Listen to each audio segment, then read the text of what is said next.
بسم اللہ اولہ و آخرہ۔ آگے بڑھنے سے پہلے ایک وضاحت میں کر دوں، شاید میرے انداز بیان میں کوئی غلطی تھی جس سے ایک مغالطہ ہوا۔ میں نے جو بھیڑوں کا لفظ استعمال کیا تھا تو یہ سمجھا گیا کہ شاید میں نے ان علماء کو بھیڑے قرار دیا کہ جو آئے تھے میری دعوت پر۔ میں نے تو اصل میں جو تنظیم میں لوگ شامل ہیں ان کو کہا تھا کہ میں نے اپنی بھیڑوں کو ان کے سامنے پیش کر دیا کہ اپنے خیالات، اپنا فلسفہ۔ اصل میں یہ وہ انجیل کی اصطلاح ہے کہ حضرت مسیح علیہ السلام نے کہا تھا کہ میں اسرائیل کے گھرانے کی کھوئی ہوئی بھیڑوں کی تلاش میں آیا ہوں۔ تو گویا کہ حضرت مسیح علیہ السلام کے پاس جو لوگ جمع ہوئے، اب ان کی حیثیت ان کے لیے ایک رکھوالے کی اور ایک یعنی جس طرح سے کسی گلے کا نگران ہوتا ہے اس کی ہوتی ہے۔ تو اس معنی میں وہ لفظ میں نے تنظیم میں شامل لوگوں کے لیے، اور یہ کہ میں نے ان کو پیش کر دیا ان علماء کرام کے سامنے کہ میری رائے جو بھی غلط انہیں معلوم ہوئی ہے اسے میرے ان ساتھیوں کے سامنے دلائل کے ساتھ پیش کر دیں، یہ معنی تھے۔ ان حضرات کی شان میں یہ لفظ میں نے استعمال نہیں کیا۔ اب افسوس یہ ہے کہ اس وقت ہمارے پاس یہ پرچہ اتنی تعداد میں نہیں تھا کہ آپ حضرات کے سامنے بھی ٹیکسٹ ہوتا، لیکن یہ کہ اس کی تلافی آپ لوگ اس طرح کر سکتے ہیں کہ توجہ کو اب تک جس قدر آپ نے مرتکز کیا ہے اس سے زیادہ مرکوز کریں میری بات پر۔ میرے تصور فرائض دینی کا خلاصہ، تمہید۔ انسانی شخصیت کے دو رخ ہیں، ایک علم، دوسرے عمل۔ اسلام میں علم صحیح کا مظہر اتم ایمان ہے، جبکہ عمل صحیح کی اساس تصور فرائض پر قائم ہے۔ ایمان انسان کو علم حقیقت ہی عطا نہیں فرماتا بلکہ محرک عمل بھی دیتا ہے۔ ایک تو علم حقیقت ہے کہ اس کائنات کی کیا حقیقت ہے، اس کا خالق، اس کا مالک، زندگی کی کیا حقیقت ہے، یہ دنیا تو ایک دارالامتحان ہے، اصل زندگی تو موت کے بعد ہے، یہ ہے علم الحقیقت۔ تو ایمان جو ہے ایک طرف انسان کو علم حقیقت سے نوازتا ہے اور دوسری طرف محرک عمل اللہ کو راضی کرنا یا آخرت کی فلاح حاصل کرنا، یہ گویا کہ وہ اصل یعنی موٹیو ہے، موٹیویٹنگ فورس ہے۔ تو ایمان کی حیثیت در حقیقت یعنی اپنی جگہ پر دو طرفہ ہو گئی کہ ایک طرف علم حقیقت، دوسری طرف ایک جذبہ عمل کہ جو ایمان سے ہمیں ملتا ہے۔ اس اعتبار سے اولین اہمیت اسی کی ہے، اولین اہمیت ایمان ہی کی ہے۔ چنانچہ ایمان کی ماہیت کی تفاصیل، اس کے درجات، اس کے حصول کے ذرائع اور اس کے لوازم و ثمرات اہم ترین موضوعات ہیں، لیکن موجودہ محاضرات میں اصل بحث ان پر نہیں بلکہ تصور فرائض دینی پر ہے۔ البتہ آج جو میں نے اس میں ترمیم کی ہے یا امپروومنٹ کی ہے وہ یہ ہے کہ ہمیں تحصیل ایمان کو بھی فرائض کے درجے میں شمار کرنا چاہیے۔ یہ بھی ایک حکم ہے، حاصل کرو ایمان۔ اور ایمان ظاہر بات ہے کہ وہ نہیں جو اقرار باللسان والا، ان سے تو خطاب ہے، یا ایھا الذین آمنوا آمنوا باللہ ورسولہ، اے ایمان والو ایمان لاؤ اللہ پر اور اس کے رسول پر، یعنی ایمان لاؤ جیسے کہ ایمان کا حق ہے۔ تو یہ بھی گویا کہ فرائض دینی کی اولین جو ہے فہرست یا اولین سطح یہی ہے۔ بہرحال اس وقت جو بحث تھی وہ ہے وہ 3 لیولز۔ راقم کے نزدیک ایک مسلمان کے اساسی دینی فرائض 3 ہیں۔ ایک یہ کہ وہ خود صحیح معنی میں اللہ کا بندہ بنے، یہ ہے وہ پہلی چھت، فرسٹ سلیب جو۔ اس کے لیے 4 اساسی اصطلاحات ہیں: اسلام، اطاعت خدا و رسول، تقوی اور عبادت۔ یہ کیفیات انسان میں ہمہ تن، ہمہ وقت اور ہمہ وجوہ مطلوب ہیں۔ یہ ایک لفظ میں اس لیے زور دے کر کہہ رہا ہوں کہ آپ بھی ان کو اس تحریر کے حوالے سے اچھی طرح یاد کریں اور اپنے اس پورے فکر کو تازہ کرتے رہنا چاہیے۔ یہ نہایت عمدہ خلاصہ بن گیا ہے ہمارے پورے دینی فکر کا۔ یہ کیفیات یعنی اسلام، اطاعت، تقوی اور عبادت انسان میں ہمہ تن، ہمہ وقت اور ہمہ وجوہ مطلوب ہیں، نہ کہ جزوی یا جز وقتی، نہ جزوی ہو کہ کلیتاً ہی آدمی نے اس کو حصے بکھرے کر لیے، دین کے کچھ حصوں کو کچھ معاملات میں اطاعت کر رہا ہے، کچھ کو اس نے مستثنیٰ کر دیا، تو یہ تو گویا ہو گیا جزوی اطاعت۔ ایک جز وقتی اطاعت ہے کہ کسی وقت میں تو انسان اللہ کی اطاعت کر رہا ہے، کسی وقت میں اطاعت نہیں کر رہا۔ الا یہ، البتہ اس کے اندر ایک الا، اس لیے کہ یہ کام آسان نہیں ہے، ہمہ وقت، ہمہ تن، ہمہ وجوہ، اللہ کی بندگی، اللہ کی اطاعت، اللہ کی فرما برداری، تقوی، لہذا اس میں یہ استثناء بہت ضروری ہے۔ الا یہ کہ کبھی غفلت کے باعث یا جذبات کی رو میں بہہ کر، یہ ہے وہ نسیان، خطا، ذہول یا جہالت جس کو کہا گیا ہے سورہ نساء میں، من یفعل سوءا بجہالۃ، جو کوئی برائی کا کام کر بیٹھتا ہے جہالت میں، جہالت کے معنی لا علمی نہیں ہے، جہالت کے معنی جذبات سے مغلوب ہو کر۔ جاہل عربی زبان میں غیر عالم کو نہیں کہتے، جاہل وہ ہے جو مغلوب الجذبات ہے، مغلوب الخواہشات، مغلوب الشہوات۔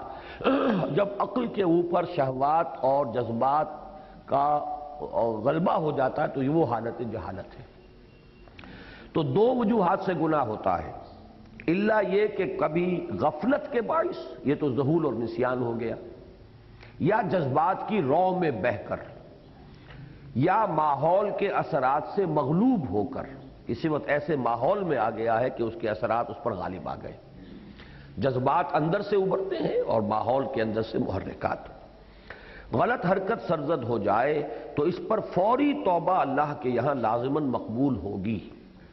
اس کے برعکس اگر جان بوجھ کر کوئی ایک معصیت بھی مستقل طور پر اختیار کر لی گئی، جان بوجھ کر ایک معصیت بھی، اور اس پر توبہ کی بروقت توفیق نہ ملی، تو اس سے نہ صرف تمام نیکیوں کے ضائع چلے جانے بلکہ جہنم میں داخلے حتیٰ کہ خلود فی النار تک کا اندیشہ ہے۔ تو جو آیا ہے قرآن مجید میں سورہ بقرہ میں، بلا من کسب سیئۃ وحاطت بہ خطیئتہ فاولئک اصحاب النار هم فیہا خالدون، جس نے ایک بدی بھی کسبہ جان بوجھ کر کمائی اور اس کا احاطہ کر لیا اس کی خطا نے، یعنی یہ ہے کہ جیسے عمل سے انسان کے اندر نیک عمل سے ایمان بڑھتا ہے، اسی طرح بد عملی سے ایمان گھٹتا ہے، اور یہ صورت ہو سکتی ہے ممکن کہ گھٹتے گھٹتے بالکل وہ صفر کے درجے میں ہو جائے، تو یہ وہ کیفیت جو ہے اس کا امکان ہے، اور یہی نام نفاق ہے۔ در حقیقت نفاق کیا ہے؟ جو فرمایا گیا سورہ منافقون میں، ذالک بانہم آمنوا ثم کفروا، اس لیے کہ وہ ایمان تو لائے تھے لیکن پھر کفر کیا ہے انہوں نے۔ تو شروع میں وہ ایمان جب لائے تھے تو دھوکہ دینے کے لیے نہیں لائے تھے، وہ ان کا جو ارادہ تھا وہ جھوٹ بولنے کا نہیں تھا، لیکن پھر وہ آزمائشیں اور جو بھی مطالبات آئے اس میں پسپائی ہوئی، وہ ارتداد باطنی ہوتی چلی گئی، یہاں تک کہ وہ ایمان سے بالکل خارج ہو گئے، قانوناً ایمان کے دائرے میں پھر بھی رہے، اس لیے کہ منافق جو ہے وہ قانوناً تو مسلمان ہوتا ہے۔ الا یہ کہ حقیقی اور واقعی اضطرار ہو۔ اب اس میں چوتھی چیز اور آ گئی، یعنی معصیت کا ارتکاب یا تو غفلت اور ذہول سے ہو رہا ہے، یا جذبات کی رو میں بہہ گیا آدمی، یا ماحول کے اثرات سے مغلوب ہو گیا، اس صورت میں تو فوراً توبہ کرے گا انسان، اور توبہ اس کی اللہ قبول کر لے گا۔ انما التوبۃ علی اللہ للذین یعملون السوء بجہالۃ ثم یتوبون من قریب، اس کے لیے اللہ تعالیٰ نے وعدہ کیا ہے کہ اس کی توبہ قبول کرنا ہمارے ذمے ہے۔ یا یہ کہ واقعی اضطرار ہو، مجبوری ہو، سور کھا رہا ہے آدمی اس لیے کہ جان پر بن گئی ہے اور انسان جو ہے کوئی اور ذریعہ اس کے پاس جان بچانے کا نہیں رہا ہے، یہ استثناءات ہوں گے۔ باقی جو ہے جو مطلوب ہے وہ یہ ہے کہ یہ اسلام، اطاعت خدا و رسول، تقوی اور عبادت، یہ کیفیات انسان میں ہمہ تن، ہمہ وقت اور ہمہ وجوہ مطلوب ہے، یہ ہے پہلی سطح۔ دوسرے یہ کہ دوسروں کو حتی المقدور اسلام کی تبلیغ کرے اور دین کی دعوت دے، اب یہ سیکنڈ لیول آ گیا۔ اس کے لیے یوں تو بے شمار اصطلاحات ہیں، جیسے انذار، تبشیر، تذکیر، وعظ، نصیحت، وصیت، تعلیم، تبیین، تلقین، یہ تمام الفاظ جو ہیں استعمال ہوتے ہیں، لیکن اہم تر اصطلاحات چار ہی ہیں۔ جیسے وہاں چار تھیں، اسلام، اطاعت، تقوی اور عبادت، ایسے ہی تبلیغ، دعوت، امر بالمعروف و نہی عن المنکر اور شہادت علی الناس، یہ خود انسان کی اپنی شرافت اور مروت کا تقاضا بھی ہے۔ اب یہ میں وہ بیان کر رہا ہوں جو تفصیل کر چکا ہوں، اور ابنائے نو کی ہمدردی اور خیرخواہی کا تقاضا بھی ہے۔ لیکن سب سے بڑھ کر یہ سید المرسلین محمد الرسول اللہ صلی اللہ علیہ وسلم پر ختم نبوت کا منطقی نتیجہ ہے کہ اب تا قیام قیامت تمام انسانوں پر اللہ اور اس کے رسول کی جانب سے اتمام حجت یعنی شہادت علی الناس کی ذمہ داری بحیثیت مجموعی امت محمد صلی اللہ علیہ وسلم کے کندھوں پر ہے۔ یہ دو درجے جو ہیں، اس دوسرے درجے کے دو درجے، ایک تو یہ کہ یہ ہر شخص کے ایمان کا، اللہ کے ساتھ محبت کا، دوستی کا تقاضا ہے، پھر انسان دوستی کا تقاضا ہے، انسانوں کی خیرخواہی کا تقاضا ہے، اس کی شرافت اور مروت اور غیرت و حمیت کا تقاضا ہے، یہ تو ہے اپنی جگہ پر۔ ایک ہے معمور من اللہ ہونے کی حیثیت سے جو سلسلہ رسالت کا جو دنیا میں جاری رہا ہے، جو سلسلہ، اب اس میں ختم نبوت کے بعد اس کی ذمہ داری اب بحیثیت مجموعی امت مسلمہ پر آ گئی، اور امت ظاہر بات ہے افراد پر مشتمل ہے۔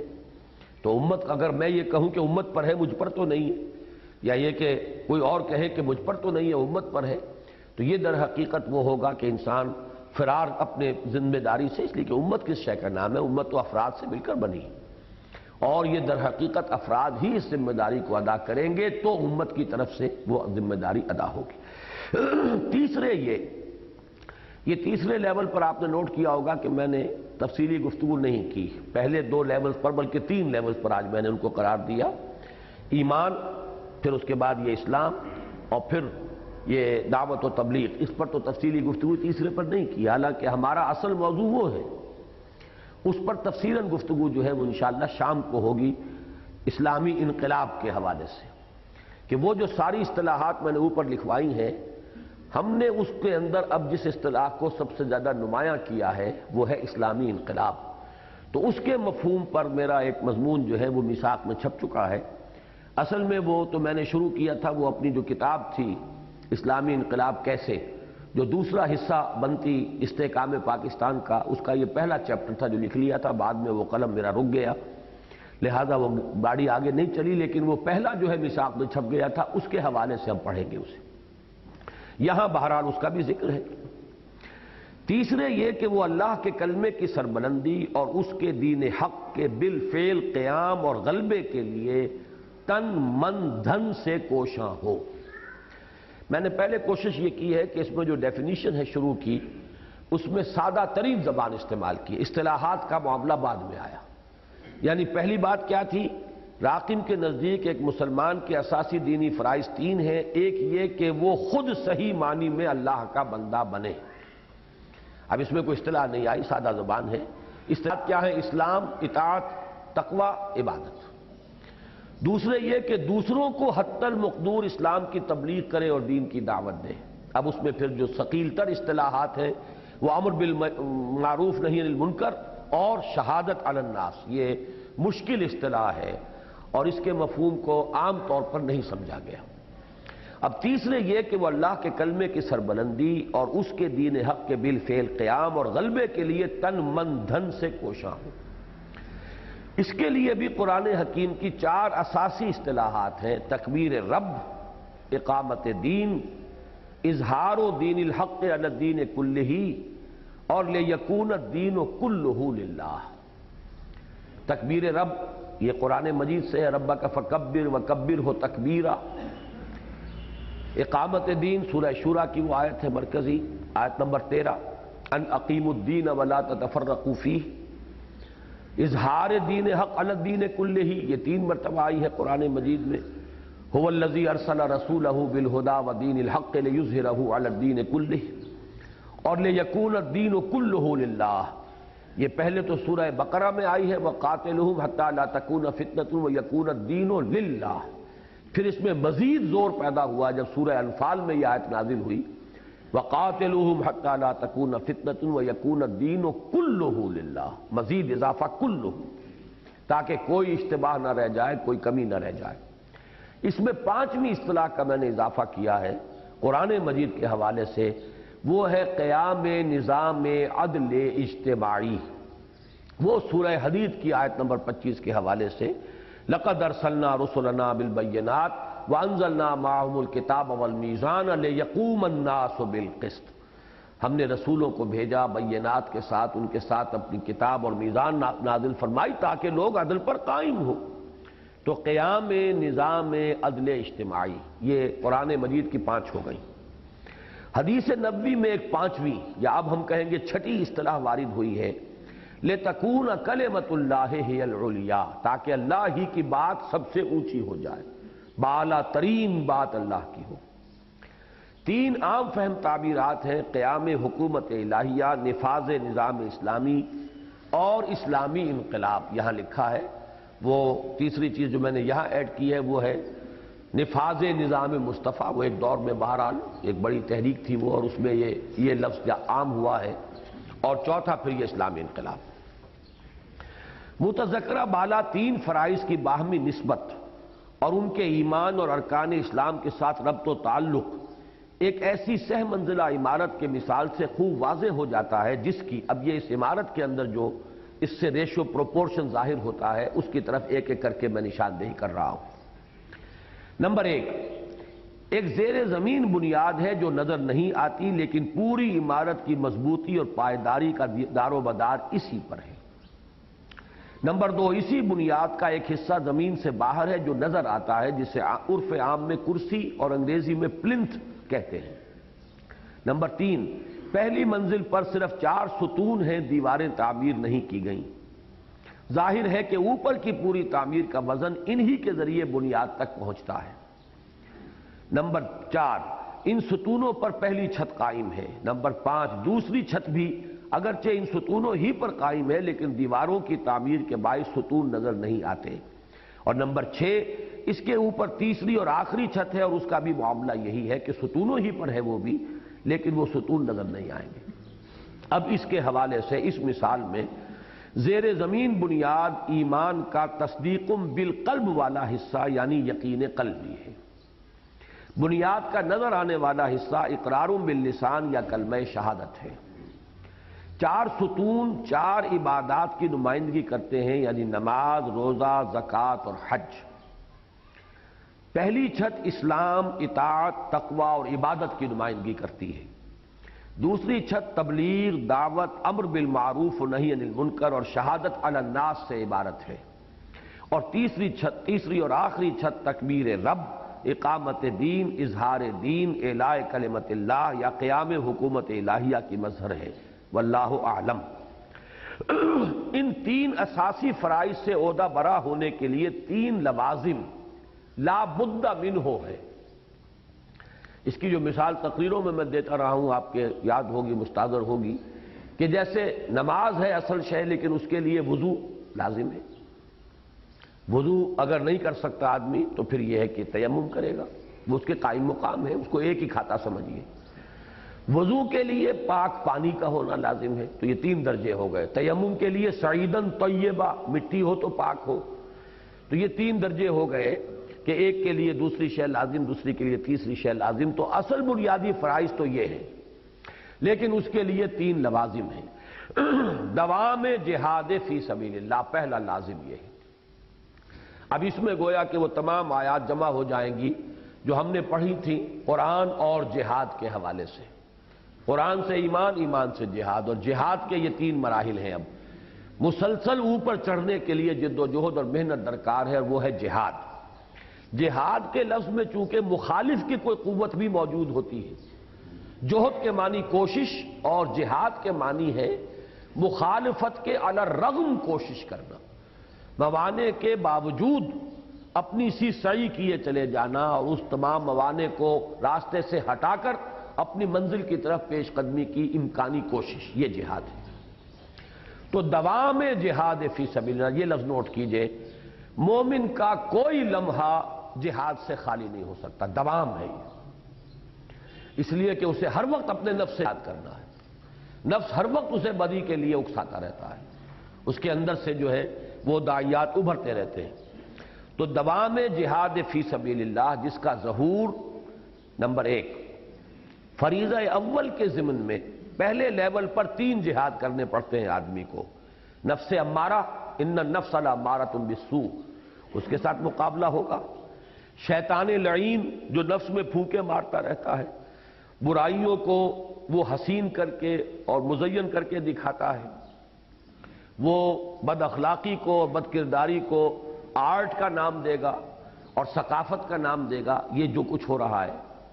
اور نمبر 3 شیطان لعین اور اس کی ذریت صلبی و معنوی، اس کی صلبی ذریت جو ہے وہ تو جنات ہی ہیں، شیاطین جن، اور دوسرے انسان ہیں اس کے مرید، تو وہ بھی در حقیقت لوگوں کو گمراہ کرنے پر تلے ہوئے ہیں۔ اور بگڑے ہوئے معاشرے کے غلط رجحانات، جو معاشرے کا دباؤ ہوتا ہے، سوشل پریشر، اگر اس میں بدی کا غلبہ ہے تو پریشر جو ہے وہ بدی کی طرف آپ کو لے جانا چاہے گا اور آپ کو اس کے خلاف زور لگا کر چلنا پڑے گا۔ تو یہ 3 جہاد ہوں گے تو پہلی منزل سر ہوگی، یہ ہے جہاد۔ حدیث نبوی کی روح سے یہی افضل الجہاد ہے۔ ای الجہاد افضل یا رسول اللہ؟ ان تجاہد نفسک فی طاعت اللہ، المجاہد من جاہد نفسہ، مجاہد تو وہی ہے جو اپنے نفس کے ساتھ جہاد کرتا ہے۔ اسی میں وہ حدیث بھی پیش کی جاتی ہے، اگرچہ اس کی تعبیر میں بعض حضرات کا اختلاف ہے، کہ رجعنا من الجہاد الاصغر الى الجہاد الاکبر۔ جب غزوہ تبوک سے واپس حضور تشریف لا رہے تھے تو آپ نے فرمایا ہم جہاد اکبر سے جہاد اصغر سے جہاد اکبر کی طرف لوٹ آئے ہیں۔ اب اس کے 2 معنی کیے گئے، ایک تو یہ کہ وہ تو دشمنوں کے ساتھ جہاد تھا اور یہاں مدینے میں رہتے ہوئے ہر وقت اپنے نفس کے ساتھ، اور یہ جو بھی مجاہدہ نفس کا ہے یہ تو چلنا ہے، یہ ہے جہاد اکبر۔ ایک رائے یہ بھی ظاہر کی گئی ہے کہ اس میں مراد تھا منافقین کے خلاف اقدام، کہ اب چونکہ آتے ہی آپ نے وہ جو مسجد بنا لی گئی تھی، مسجد زرار جسے کہتے ہیں، اس کو بھی گرایا ہے، اور اس کے بعد جو ہے وہ آیات جو کھلم کھلا منافقین کے پردے کو چاک کر دینے والی تھی وہ آیات بھی نازل ہو گئی۔ تو بعض حضرات جو ہے خاص طور پر جو تصوف کے کسی وجہ سے دشمن ہیں اور اس جہاد کو جہاد اکبر ماننے کو تیار نہیں ہے، اس اعتبار سے کوئی فرق واقع نہیں ہوتا، اس لیے کہ صحابہ کا فرمایا ہوا بھی ہمارے ہاں ایک سند کے درجے میں ہے، اور اسے حدیث ہی کہا جاتا ہے اصل میں۔ تو اخبار اور آثار 2 پر جمع ہو کر حدیث بنتی ہے۔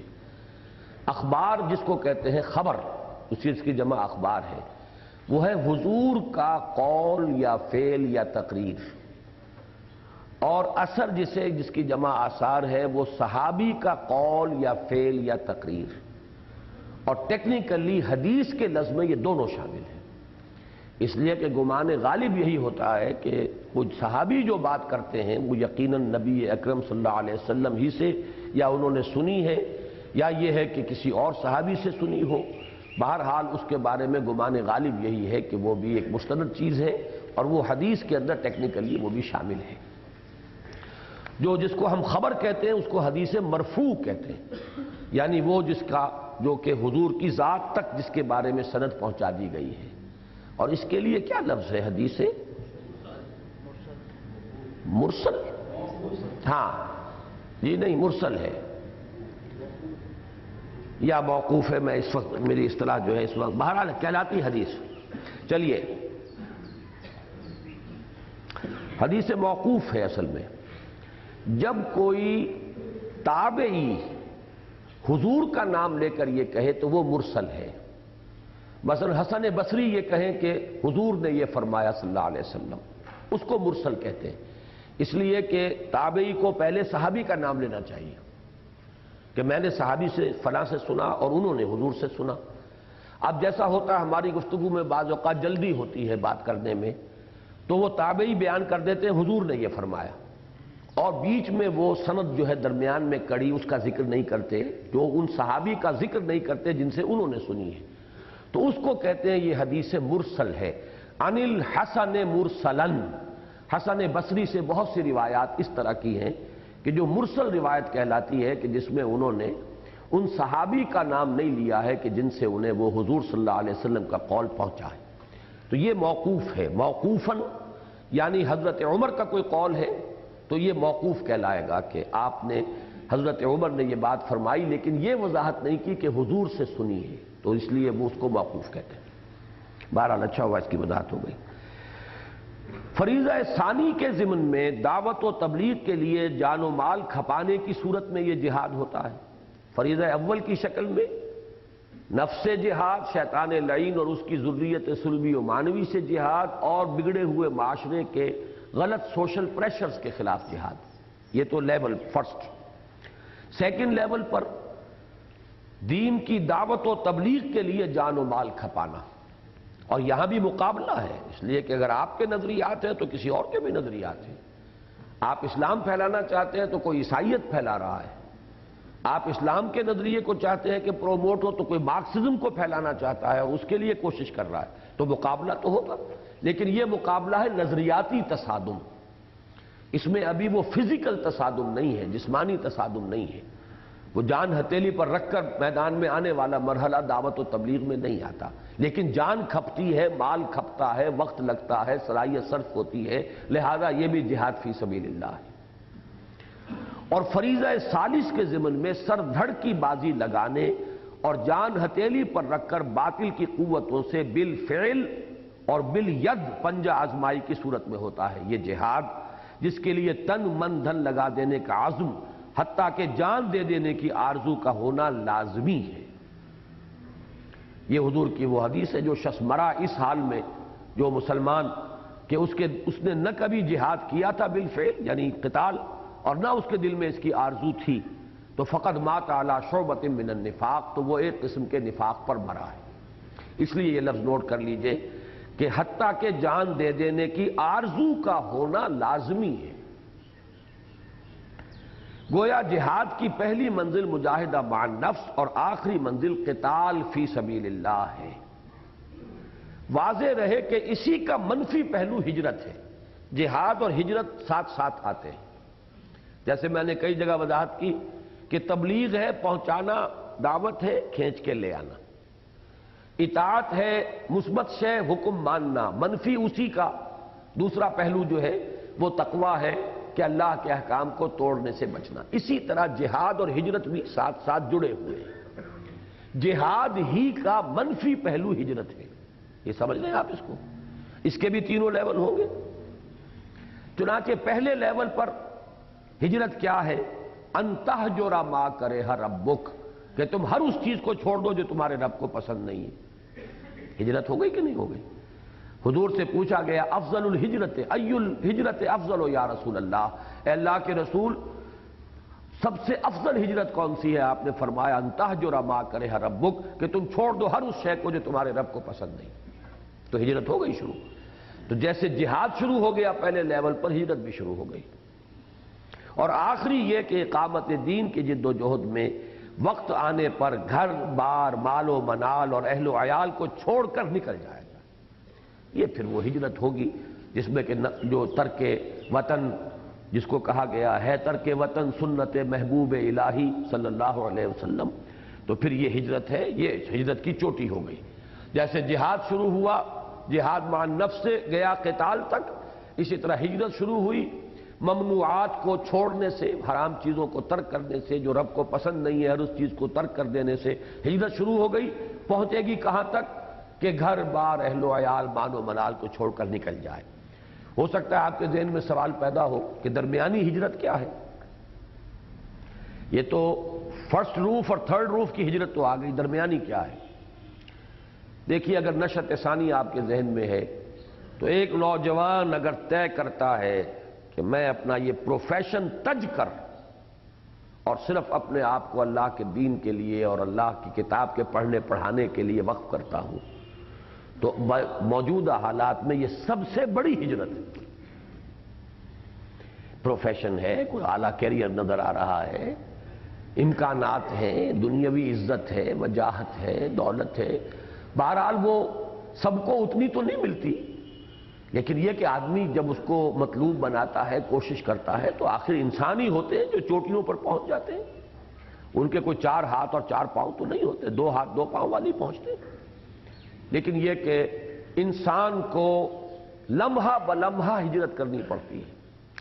اب یہ میں اپنے بارے میں بھی ایک تحدیثاً للنعمہ ایک بات آپ سے عرض کر دوں کہ ایک جیومیٹری میں کانسیپٹ ہے، آپ حضرات کے ذہن میں ہوگا کہ سرکل جو ہوتا ہے اس کے ہر پوائنٹ پر ٹینجنٹ اگر جائے تو اس کا رخ جو ہے بالکل وہ دوسری طرف ہوگا۔ ہر پوائنٹ پر ایک ٹینجنٹ ہے کہ جو کسی اور سمت میں لے جائے گا، رفتہ رفتہ یہ ڈائریکشن مڑتی ہے۔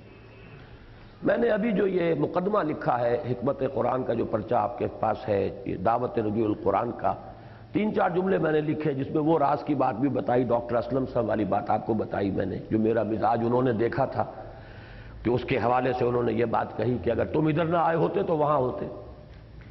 اسی طریقے سے میں نے خود اپنا تجزیہ کیا ہے بارہا، میں نے وہاں لکھا ہے کہ یہ میں ہی جانتا ہوں کہ میرا رب مجھے کہاں کہاں سے بچا کر لایا ہے۔ سب سے پہلی ہجرت شعوری میں نے کی ہے کہ میرا معاملہ جو تھا میڈیکل پروفیشن میں وہ پیچھے والے لوگوں میں سے نہیں تھا، اور میں یقین کے ساتھ یہ جانتا تھا کیونکہ ہر طالب علمی کے زمانے میں اساتذہ میں سے کوئی نہ کوئی کسی کا آئیڈیل بن جایا کرتا ہے۔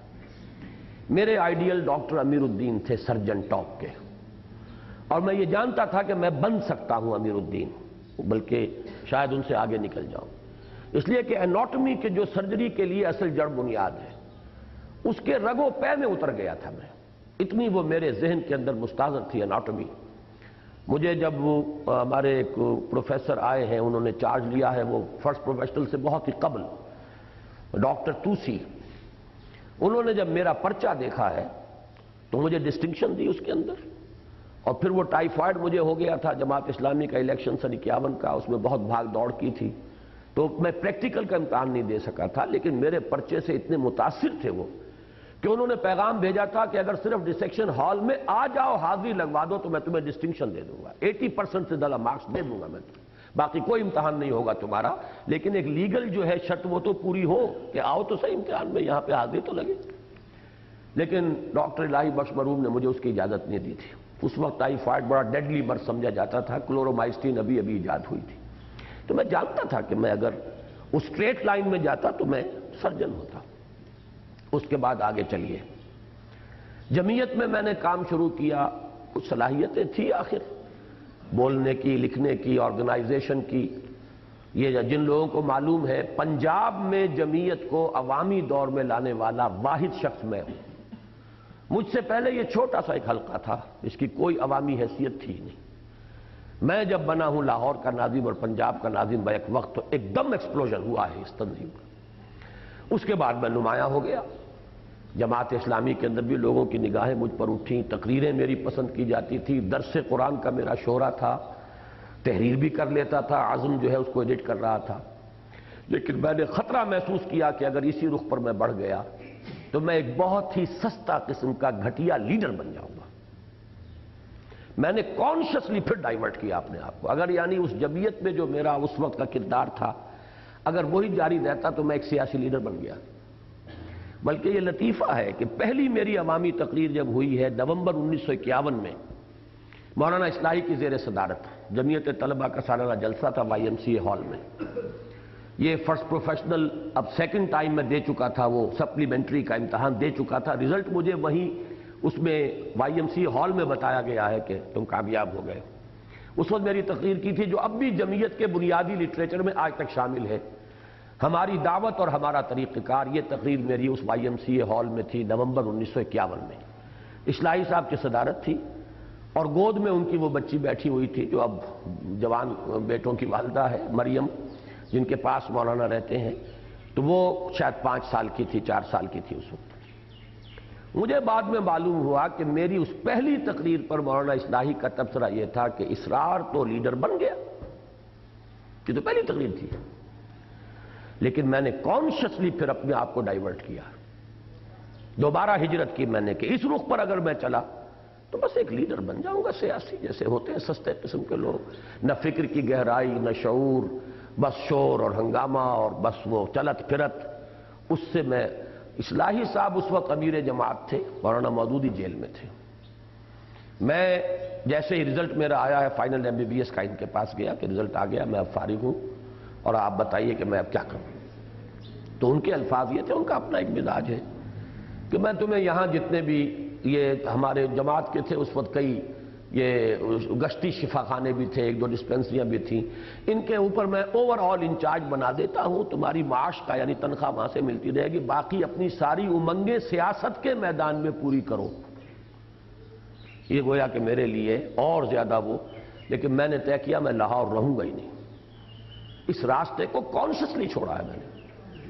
مجھے اب تک یاد ہے میں اپنی کتاب کے اوپر وہ بنایا کرتا تھا کاپی کے اوپر، کافی عرصے تک وہ کاپیاں میرے پاس محفوظ بھی رہی ہیں. جیسے چوسر کی سڑک ہوتی ہے، اس وقت میں یہاں کھڑا ہوں، ایک راستہ میرے لیے یہ، ایک راستہ یہ، ایک راستہ یہ، ایک راستہ یہ. کانشسلی پھر میں نے سلیکٹ کیا کہ نہیں، مجھے اس راستے پہ نہیں جانا. اس کے بعد جماعت اسلامی کا معاملہ تھا تو یہ کوئی آسان کام تو نہیں تھا اختلاف کرنا مولانا مودودی سے، اس وقت جب کہ میری عمر 24 برس تھی.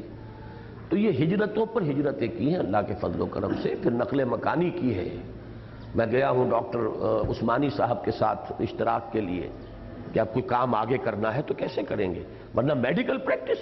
توبہ کیجئے، جس شخص نے محنت کر کے کسی جگہ پر اپنی ایک حیثیت بنائی ہو، ایک کلائنٹیج بنا لی ہو، وہاں سے ڈاکٹر ہل جائے بنا. میں نے اٹھایا اپنا بسترا طے کیا پہنچ. تو یہ ہجرتیں یوں نہ سمجھیے، تو قدم قدم پر ہجرت ہے، قدم قدم پر شہادت ہے. یہ جو صوفیاء کے ہاں شعر کہا جاتا ہے کہ کشتگانے خنجر تسلیم را ہر زماں از غیب جانے دیگر است. اللہ کا جو حقیقی بندہ ہے وہ تو ہر وقت اپنی جان پیش کرتا اللہ کے حضور میں. اسے کوئی ایک شہادت نہیں، لاکھوں شہادتیں دنیا میں نصیب ہوتی ہیں. نہ معلوم اس وقت اپنے آپ کو اس نے ہلاک کر دیا ہے اللہ کی رضا کے لیے، پھر ایک نئی جان ملی ہے، پھر وہ ہلاک ہوگی. تو یہ تو در حقیقت ایک ہی دم شعلے کی طرح بھڑک کر بجھ جانا نہیں ہے، مسلسل جلنا. اور مسلسل جو ہے ہجرت اور جہاد، ہجرت اور جہاد، یہ تو کنٹینیوس پروسیس ہے. بندہ مومن کی زندگی کا کوئی لمحہ اس دونوں سے، جو کہ ایک ہی عمل کے دو رخ ہیں، ان سے کبھی خالی ہو ہی نہیں سکتا. کشتگانے خنجرے تسلیم را ہر زماں از غیب جانے دیگر است.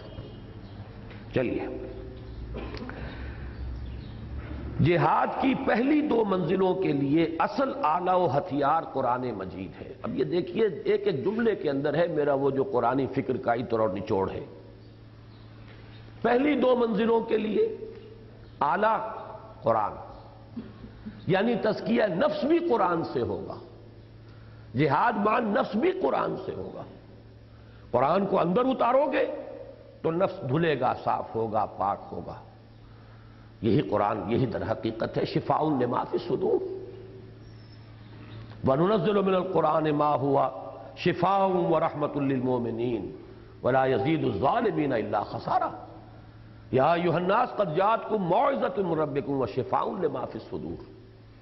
اب یہ دوسری بات ہے کہ اس کی طرف سے توجہ ہٹا کر نہ معلوم کیا کیا چیزیں ایجاد ہوئی ہیں اور کیا کیا طریقے اس کے لیے اختیار کیے گئے ہیں. وہ ایک علیحدہ بحث ہے جو ہم کر چکے ہیں وہ قرآن اور جہاد والے مضمون میں. تو جہاد کی پہلی دو منزلوں کے لیے اصل آلہ و ہتھیار قرآن مجید ہے، یعنی جہاد بالقرآن. جاہدہم بہی جہاداً کبیرہ، دعوت و تبلیغ اور کفر اور شرک کا استیصال قرآن کے ذریعے سے ہو رہا تھا. اور بہترین شعر ہے علامہ اقبال کا کہ کشتن ابلیس کار مشکل است، زاں کے اوگم اندر آماق دل است، خوشترا باشد کے مسلمانش کنی اور کشتہ شمشیر قرآنش کنی. یہ بھی اندر داخل ہو جاتا ہے. اگر شیطان تمہارے نفس میں سرایت کر سکتا ہے تمہارے وجود میں خون کی طرح، تو قرآن بھی سرایت کرتا ہے. تو جیسے زہر ہو ویسا ہی تریاق ہو تو کام کرے گا نا.